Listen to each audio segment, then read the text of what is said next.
Awesome. Hope you enjoyed the music. It's always a fun one.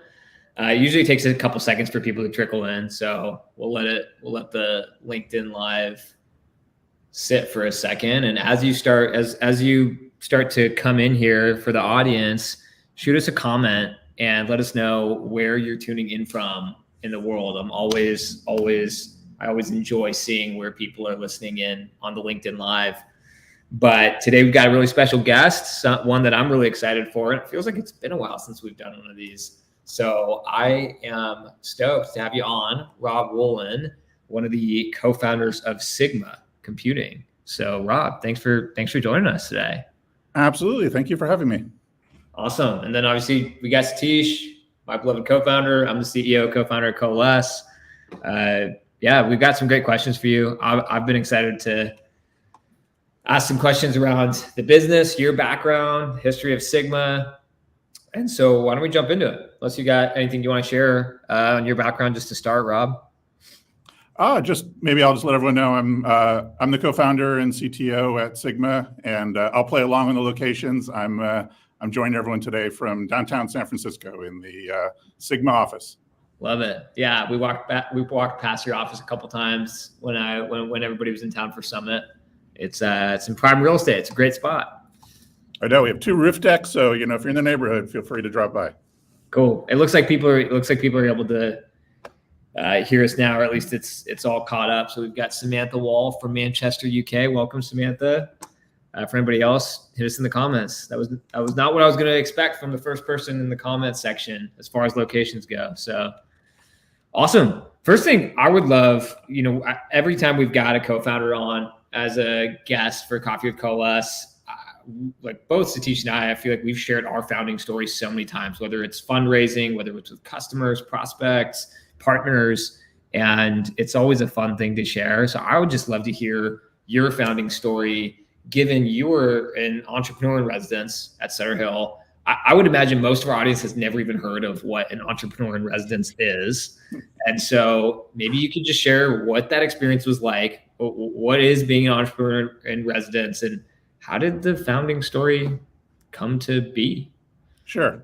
It's a mouthful, right? Entrepreneur in residence. It sounds sounds so esteemed. I feel like it's a funny little title. So I think what's interesting about this is Sutter Hill is a little different than a lot of the other VCs. So, most VCs are looking at companies in the market and deciding, whether to invest in them or not. Sutter's strategy for quite a while here has actually been to try to start companies. And so their idea is basically to take generally technical people that they've had a long-standing relationship with. So I was fortunate enough to have worked with some of the partners in Snowflake. Gosh, I'm dating myself, but since the late 90s. And so I had a long-standing relationship with them. And I just spent almost 7 years at Salesforce. So I was a CTO there and ran parts of the platform product. And I was kind of looking to go start a company, but I think like many people, I didn't know exactly what I wanted to go do. Right. And so the entrepreneur in residence at Sutter Hill is basically a chance to get out of your current company. So you become an employee of Sutter Hill. They don't pay you market rate would be the way I would describe sort of the incentive structure. And so you're not going to hang out there for like 5 years. Right. It gives you sort of a chance to have like the resources of the firm to meet with a bunch of people that are super experienced in starting companies, and really sort of just work on kind of like what is the idea for the company, test ideas, talk to people, and sort of do that ideation process that I think happens early in any company. So for me in particular, I joined in it's actually 2014. So we are on 10 years now. It is a journey. And I had shown up at Sutter Hill with sort of some high level things that I'd seen personally in my career. And so one of the things that really struck me was how much cloud infrastructure had changed things in the ways that we worked. Mm-hmm. And I sometimes feel old and curmudgeonly when I pull over, some young developer today, and I'm like, you don't understand. If I wanted to get 5 servers, I had to go buy 5 servers. I had to go rack 5 servers in some data center. Someone had to wire them up. It took months. It's not just like make an API call, spin up 5 servers, and shut them down 10 minutes later. Right. And so what really struck me then was like, if you look at that level of transformation, what are all the ramifications of it downstream? And so we were in particular very interested in saying, we'd sort of seen how it had changed developers' lives. We were really interested in saying, how did all this cloud infrastructure, in particular cloud data infrastructure, how could it change the lives of essentially the masses, right? Most of the knowledge workers and the work that we're doing. And that was really the genesis of how we got to what eventually became Sigma, was we're really focused on how do we make it just orders of magnitude easier for people to leverage this type of infrastructure. Got it. And one of the things that I've seen our mutual customers talk about when it comes to Sigma is this spreadsheet-like interface. Was there what was the genesis of that specific component? Because for us, we see the tailwinds of cloud adoption. We saw how accessible infrastructure became, and then you've obviously taken on this business intelligence market and the data analyst community for delivering Sigma's product. And the one notable thing I always hear is how it mimics an Excel spreadsheet-like interface. But how did you come to that conclusion? Well, we talked about journeys. It was very much a journey. So we left Sutter Hill in summer of 2014. And I would say we didn't really get to anything resembling what you're describing until 2017. Okay. And arguably even 2021, which I'll talk about in a second. So I think like many entrepreneurs, you need a lot of confidence to just even start this journey, right? I think every entrepreneur has sort of kind of an inner drive to want to go ahead and do this and jump out in the world. And so we left Sutter Hill with the idea I just told you, and the idea that is still the mission of Sigma today. But it took a long time and a lot of iteration and a lot of failure to figure out like, what is, it's easy to say, we're going to make this infrastructure accessible to billions of people. Right. The how and like, what is the right interface, I think is the critical problem. How do you actually make it so people can use these things and understand what they're doing and do complex things, right? I think a lot of the problems in the industry in the past have been that people just assumed like, well, if you're not a programmer, all you ever want to do is like click a button and filter on a dashboard. And if you look at, how people use things like Excel, it's actually pretty complicated, right? I mean, like most programmers would struggle to understand what like complex Excel spreadsheets are actually doing. And so once you sort of appreciated the level of sort of complexity and really the needs of these customers, then I think it was a big clue to us to start thinking about like, how do we make an interface where the easy things are easy, but you make all the complex things possible? And that really got us very inspired by spreadsheets. And that was actually in 2017. So after over 3 years of iterating on product and interface and throwing things away and starting over, that we got to something that even resembles that. And it's a funny story. We actually went down to the founders of Snowflake and gave them a demo of our product. What we didn't tell them was that between the time we had booked the meeting and actually gone down there, we had thrown away everything we had built and started over. And so we showed them something that was like literally built in the last 2 weeks. Wow. But it ended up being the first time that like someone found the interface super compelling.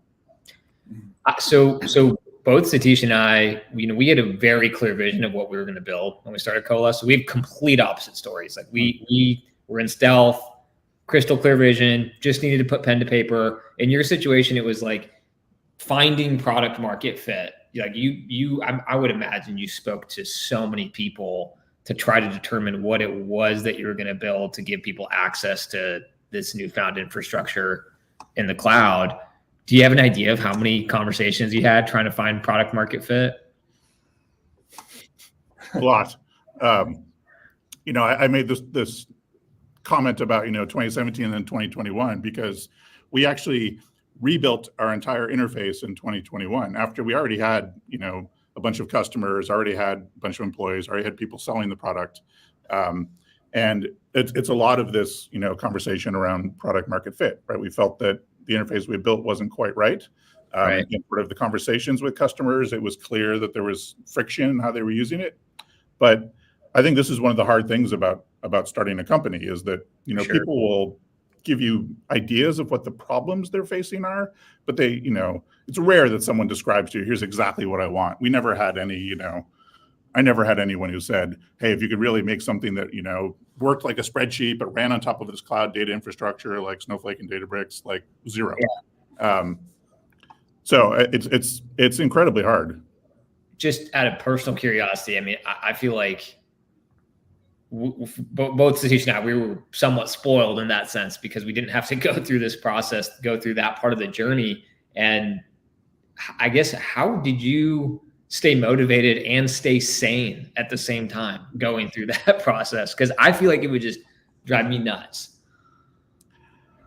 I will tell you, there were definitely challenging times. I mean, we had built the company up to, I think, 5 or 6 people in the first year, and then 2 or 3 of them left after a year, and I couldn't blame them. We've been iterating for a year and hadn't gotten to anything yet we felt great about. So we were back to, it was only 3 of us, my co-founder and our first employee. Now the great news is all, the 3 of us, we're all still at the company today and still working through this. But startups are very much ups and downs. I think for us, we were laser focused from the start on the only outcome we wanted to do was build a big public company. And, I think one of the really hard things for people is aligning on sort of what type of company they're trying to build. Because I think a lot of the horror stories I see are people that are trying to build things that are, not venture scale businesses, and they're trying to get VC funding or vice versa. So we were just very sort of focused on the end goal from the start. I think that's what kept us moderately sane. But I will tell you, there was definitely periods of doubt. For sure. It's life. Well, look how far you've come. Congrats on all the success, and congrats on the recent, was it Series D round that you guys raised? Yes, we just closed a Series D a couple months ago, and we're running now around 1,000 customers. Growth has been amazing in the last few years, and just been wonderful to engage with so many of our users. Yeah, it's awesome. We use Sigma internally. I love it personally. I was looking at a dashboard earlier today, so Glad to hear it. You've definitely got the right formula now, regardless of all the trials and tribulations you went through in the early stages. Any lessons you learned as a founder that you'd like to share with the audience that come to mind, whether that's in the early stages or even recently? I think for me, one of the big things I think a lot about is, as the company transitions, there's a lot of things that no longer make sense, right? So, things that were great when we were 5 employees. We used to gather the whole company together, do a daily stand-up for the entire company every day, and then we would all go to lunch together. And it's fun when you're 5 or 10 people. It's part of that sort of joy of early stage and building a community. Obviously, sure. We're 450 employees today. I don't take them all to lunch with me every day or do an entire company stand-up.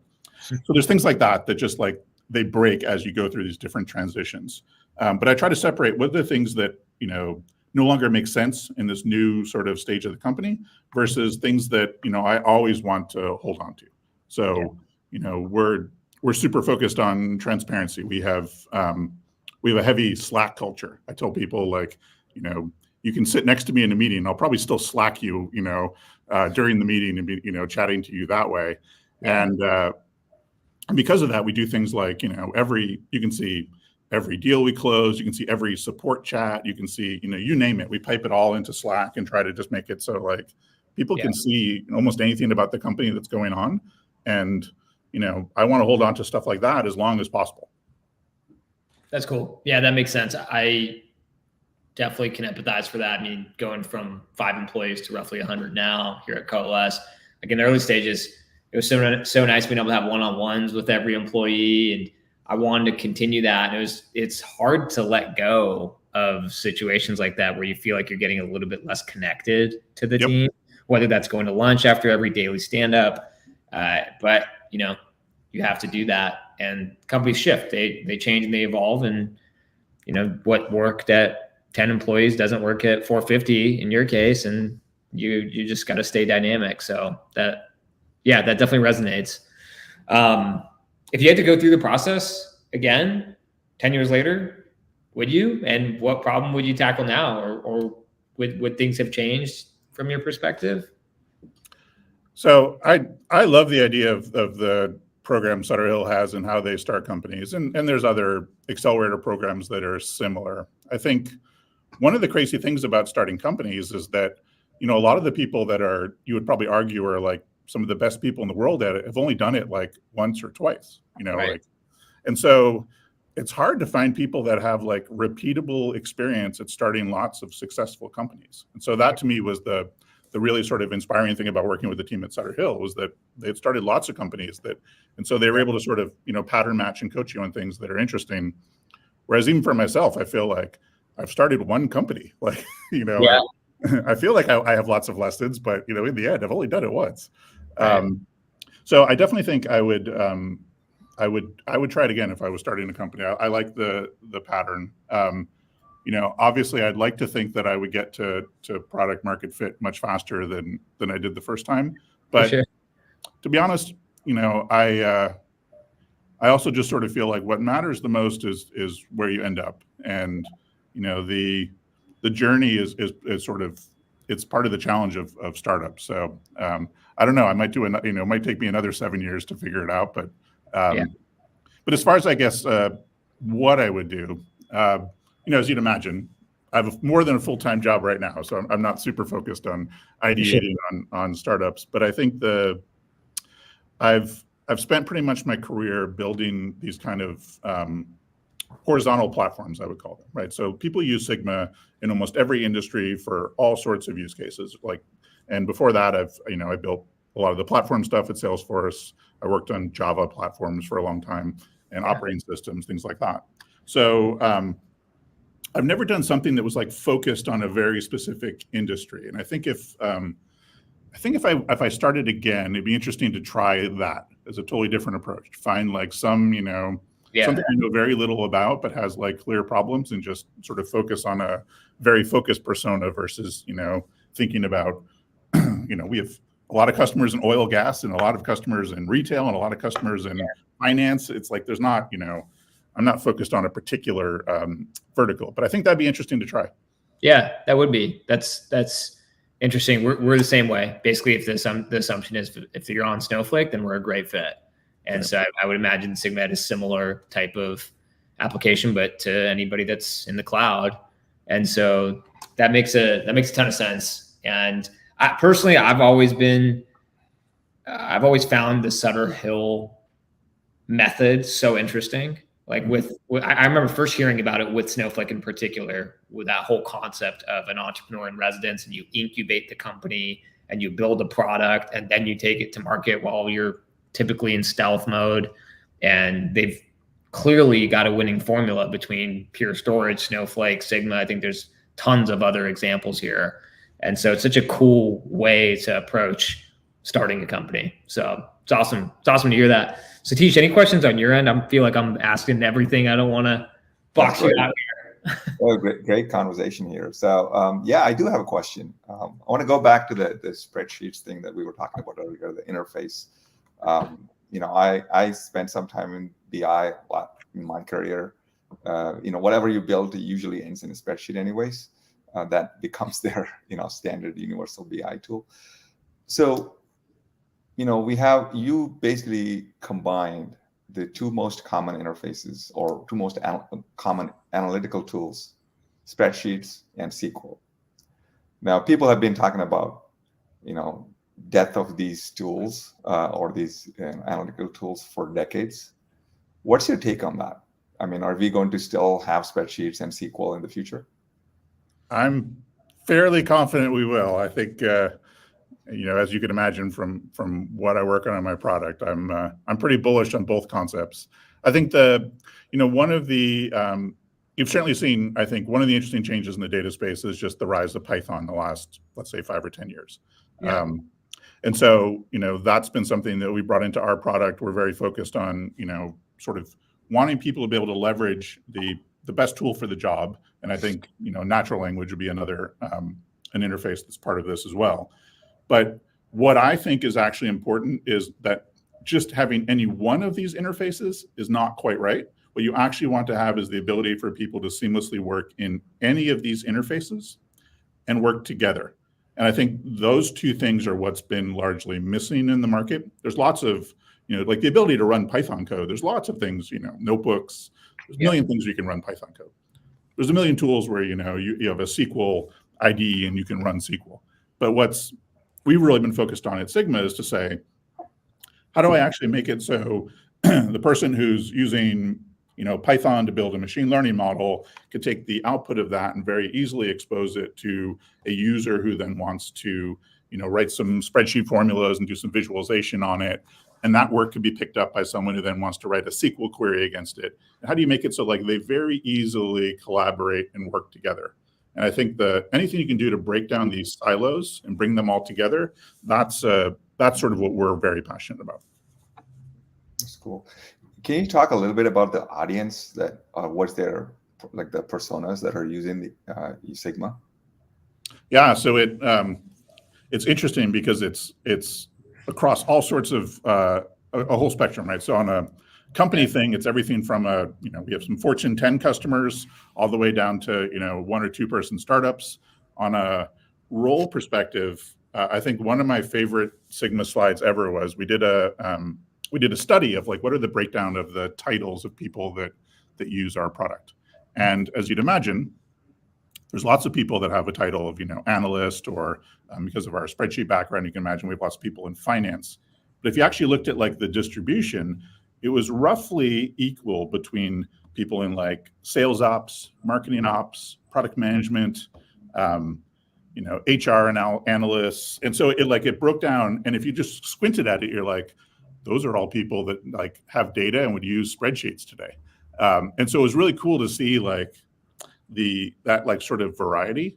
And I think I mentioned, on the industry side, you definitely see concentrations in things like, finance. You see concentrations in retail because there's lots of critical things like, supply chain management. You actually see a lot in like energy because there's a lot of data volume there and a lot of like things like environmental restrictions where you're trying to very quickly react to anything or make quick decisions.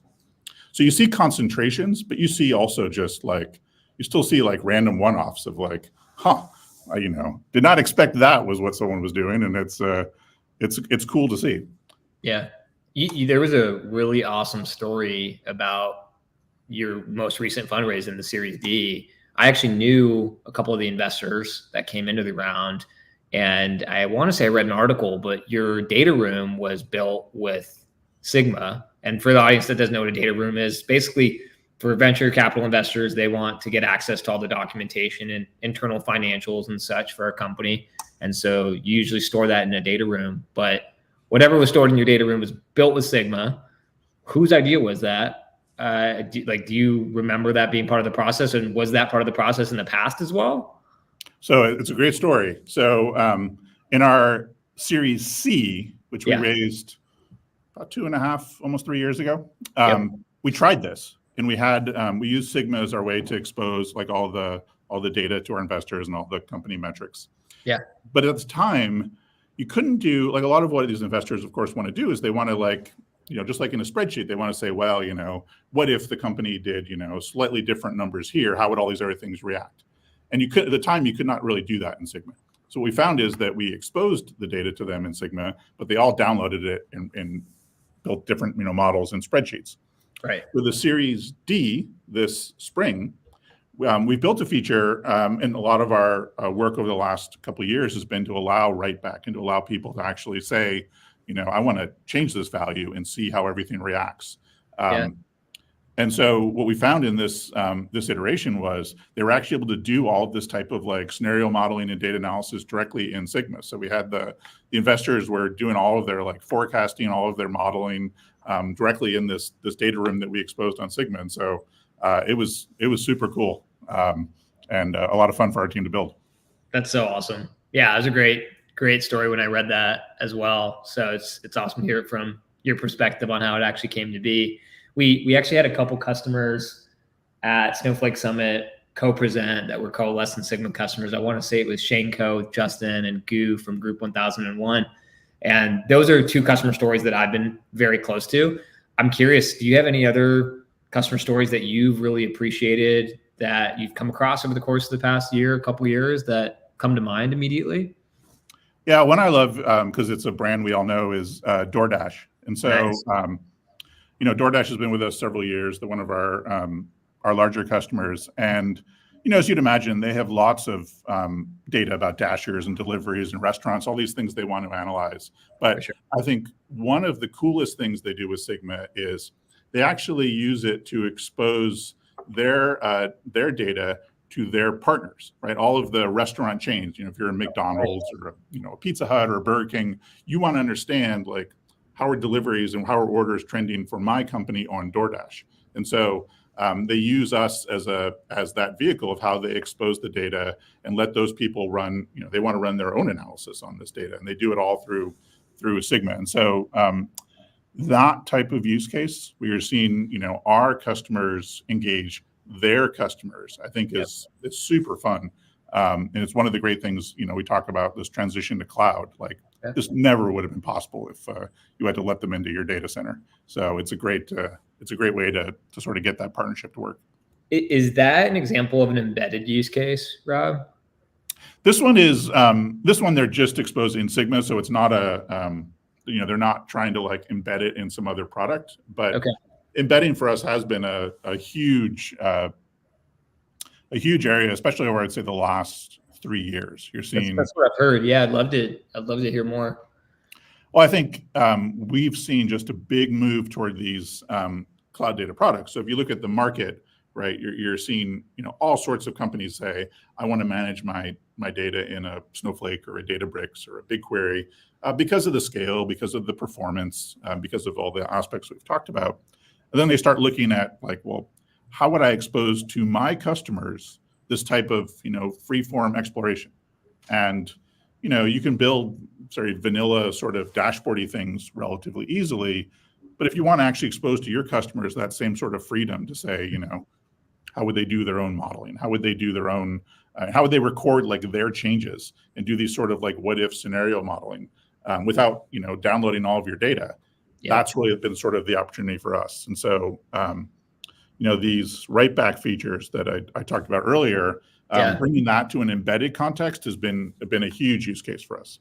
That's awesome. Satish, I feel like you had experience with struggles associated with embedded visualization. Oh, yeah. Definitely. We were doing the exact same thing that what you're referring to, Rob. When I was working for a stockbroker dealer, this is, we were supporting 10,000 financial advisors back office data, and we wanted to expose an application where they can do analytics on their own business. And we were looking at that time, this is a long time ago, it was very hard to have that embedded use case going. So I think you used one of the key words there, application.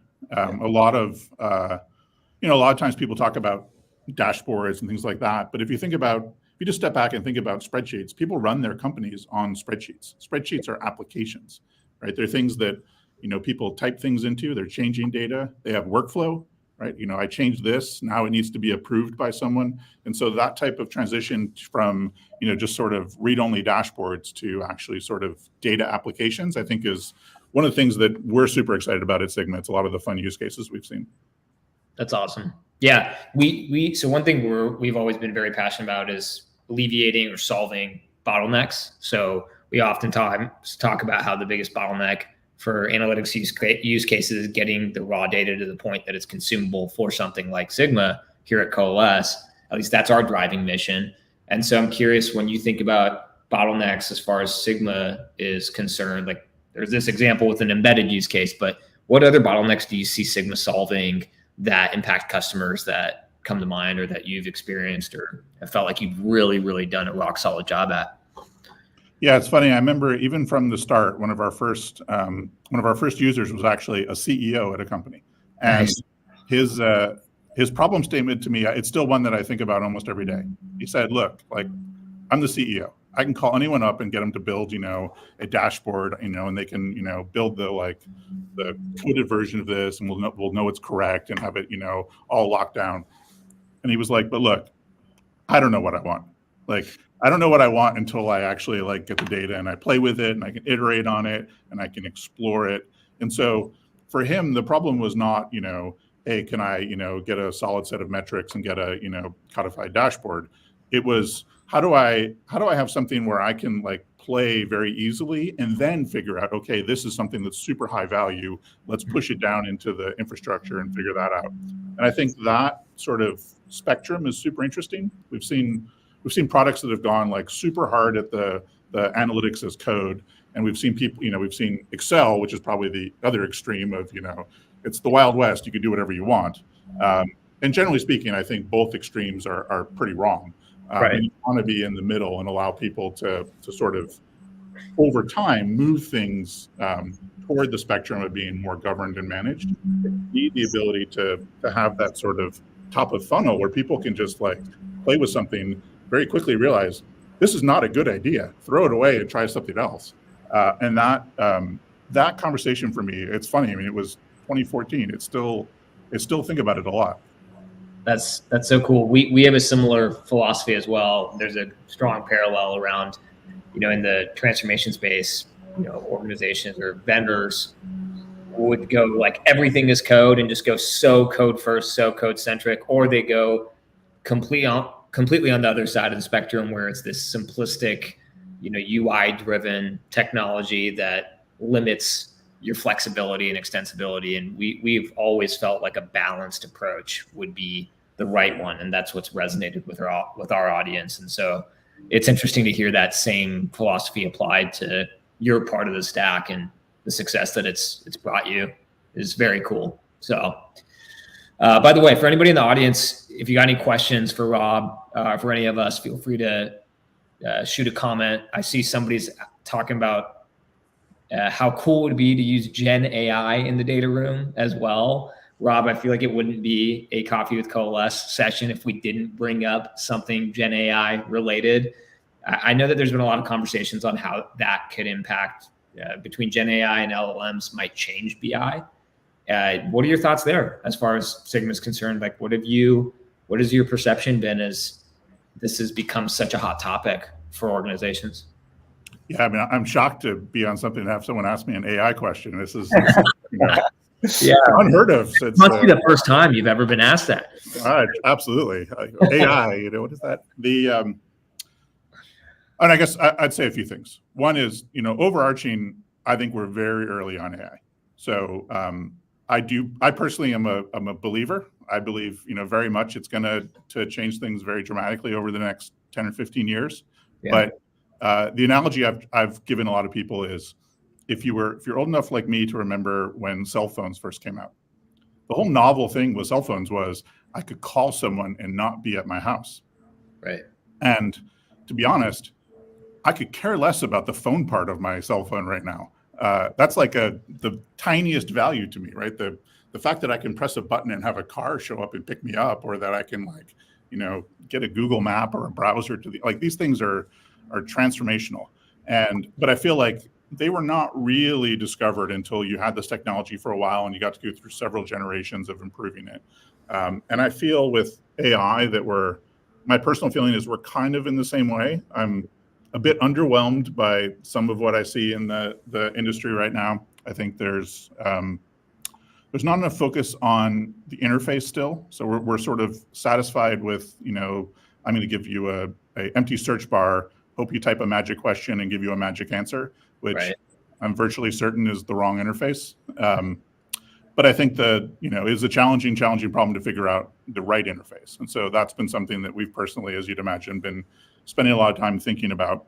But I also come back to, a lot of our core mission that we've talked about as a company is, how do we take this type of infrastructure and expose it to a much broader audience? So a lot of what we've been very focused on is trying to say things like, as all of the things like Snowflake and Databricks bring out their AI and ML features, how do we build interfaces around it where they're very easy for someone who's in marketing to use without having to think about what model from Hugging Face do they want to download, right? It's like, no, they want to, they just want to think about, hey, I want to do a forecast or something. Like, how do I make that super easy? So I think, overarching, I think it's early. I think there needs to be a lot of focus on interfaces And I think a lot of the sort of value right now is figuring out how we take a lot of this type of infrastructure and make it very usable by lots of people so they can directly benefit from it, but also so that they can help us figure out what are the real end user, like game-changing use cases of this technology. Yeah. Yeah. That's a good comparison between mobile devices. I mean, they didn't really explode until the apps, the applications, the app marketplace in the case of like the iPhone really started to take off. Like making a phone call from wherever, that's cool and all. I guess at that point in time, it was convenient. There was a level of convenience there, but really the mobile market developed so much just from the infrastructure as that expanded. And yeah, I generally agree with that. I mean, the infrastructure there is opening up opportunity, but it's still pretty early as far as use cases go. Are you using any Gen AI or LLMs within Sigma today? And Oh, yeah. Yeah, so can you share? We've built out a number of different features. So we do things like you can use natural language to write formulas. You can use AI to do things like help you correct things. You can use some of like the Snowflake Cortex technology to do things like, I want to classify a bunch of data, or I want to call out to a model with a prompt. And so we've done things like that to lift it. So, if you can write a spreadsheet formula, you can now take data and run it through, an LLM and leverage that type of power. So we've exposed all of those things. We've exposed things like forecasting models. And then we've also made it so that if you have a data science team who's building like, modeling and building machine learning models, you can actually make those directly callable from a Sigma workbook as well. So, again, back to this general theme of like, how do you break down these silos and say, we have a team over here that's building a machine learning model. How do we make it so someone could actually like use that very easily without having to call into it with, a bunch of Python code? Yeah. And, how much of this do you see as hype when it comes to Gen AI or LLMs? Or maybe another way to ask that too is, what part of the analytics workflow or the industry do you think is going to be impacted most by Gen AI and LLMs? So I'll admit I'm a believer. So I'm not on the it's overhyped side. Yeah, you're not a naysayer.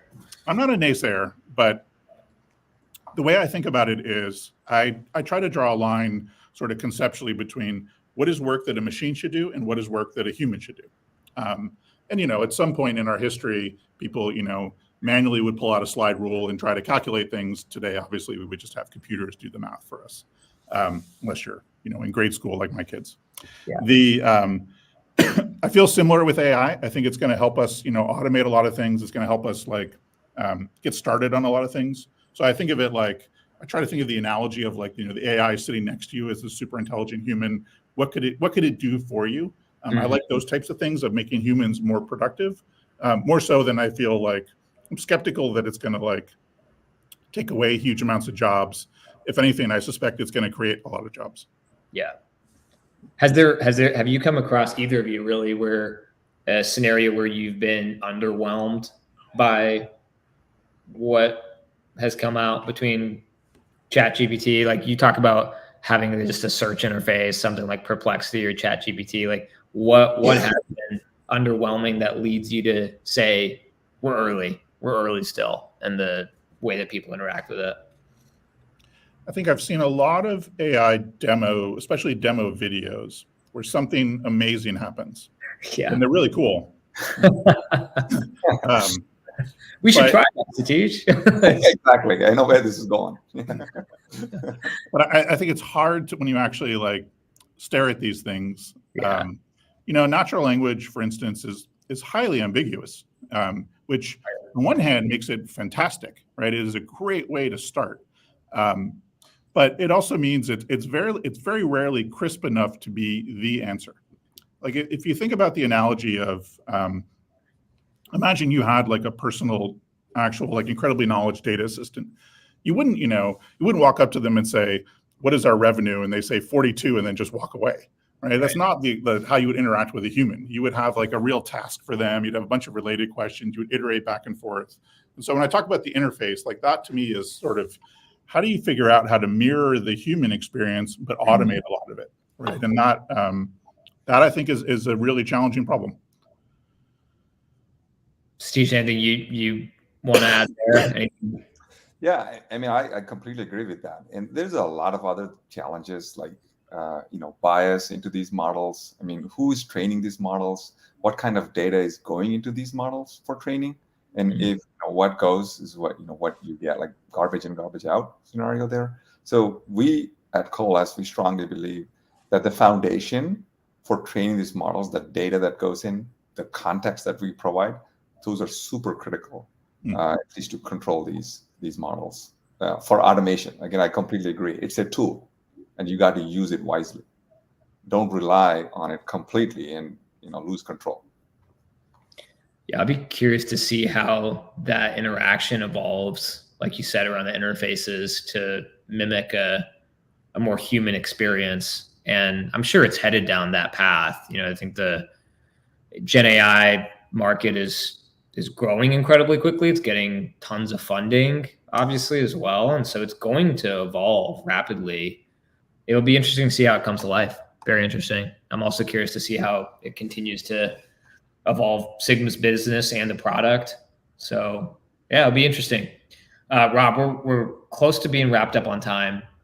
Maybe one last question I would ask you is what is anything the audience should know about Sigma, the company, or given you've got the ears of some people, like what would you like to share with the audience or your users or customers? Sure. So I think for me, one of the interesting things that we're really focused on is if you look at how data has changed, right? For a long time, people looked at data sort of only historically, right? I'm going to build a dashboard to look at what happened in the past. Mm-hmm. What I think is one of the really interesting transitions that we're seeing with these sort of cloud data platforms is you're starting to see them move into applications. You're starting to see them move into forecasting, what's going to happen in the future. All of this sort of transformation of thinking of it, not just as a sort of read-only historical record, but actually if, a data warehouse is the place where I have all of my data about my customers, it's probably also then where I want to actually have a customer-oriented application. And so this type of transition from just thinking about things as like read-only dashboards to thinking about them as like read-write applications is probably one of the things that I'm most interested in and super excited about. So these are the types of use cases I love hearing about from people. Yeah, that's so cool. Talk about a potential and right now happening industry explosion similar to the app marketplace. It's how people leverage their data warehouse as a centralized location using the cloud to open up so many new use cases and interactions and dynamics for customers, whether it's on the business intelligence side or just simply building an entire application on top of that data that's been built and accessible. So certainly something we're passionate about as well. Rob, it's been an absolute pleasure having you on. This has been one of my favorite conversations and it's such a blast. So thank you for joining us and congrats on all the success. Such a cool story, incredibly fascinating. And it's been a total pleasure, man. Thank you. Thank you. Great to be here. Thank you, Rob.